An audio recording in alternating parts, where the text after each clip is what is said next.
Charles Bronson, one of Hollywood's most enduring tough guy legends, lived a life that seemed almost as dramatic as the roles he played. Born Charles Dennis Bukinski on November 3, 1921, in Ehrenfeld, Pennsylvania, he was the 11th of 15 children in a Lithuanian immigrant family. His early years were marked by poverty and the harsh reality of coal mining, a trade he entered himself after his father's death.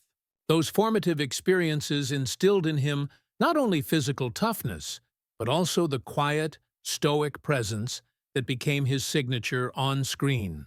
When World War II broke out, Bronson enlisted in the United States Army Air Forces, serving bravely as an aerial gunner and flying combat missions in the Pacific Theater. Decorated for his service, he carried into civilian life the discipline, resilience, and intensity that would later shape his career. After the war, Bronson used the GI Bill to study acting at the Pasadena Playhouse in California. His rugged features, sharp cheekbones, piercing eyes, and a taciturn demeanor set him apart from Hollywood's polished leading men. Though he started with small roles in films like House of Wax, 1953, and Apache, 1954, his raw presence made him a reliable character actor. He became a familiar face on television, appearing in Bonanza, The Twilight Zone, and Gunsmoke, before breaking through in films that showcased his no-nonsense toughness. His performances in The Magnificent Seven, 1960, as Bernardo O'Reilly, and in The Great Escape, 1963, as the claustrophobic Tunnel King, Danny Valinsky proved that he could embody both toughness and vulnerability. By the late 1960s, Bronson had become a global star, particularly in Europe, where audiences admired his rugged individuality. His most iconic role came in Sergio Leone's masterpiece Once Upon a Time in the West, 1968, where his portrayal of the harmonica-playing gunslinger remains one of the most memorable performances in cinema history. In the United States, his fame exploded with the Death Wish series, beginning in 1974, where he played Paul Kersey, a man driven to vigilantism after tragedy. While critics debated the morality of the films, audiences flocked to see Bronson's brand of justice, solidifying his status as Hollywood's Avenger. Over the decades, he continued to shine in films like The Dirty Dozen, 1967, The Mechanic, 1972, Mr. Majestic, 1974, and Hard Times, 1975. Unlike actors who relied on flashy dialogue, Bronson's strength lay in his presence.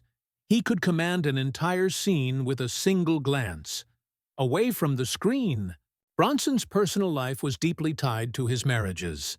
His first marriage, to Harriet Tendler in 1949, saw him through the early struggles of his career, and together they had 2 children before parting ways in 1967. A year later, he married British actress Jill Ireland, and the two became one of Hollywood's most admired couples.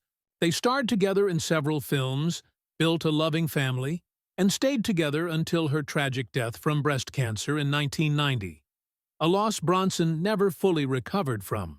In 1998, he married Kim Weeks, who stood by his side through his final years.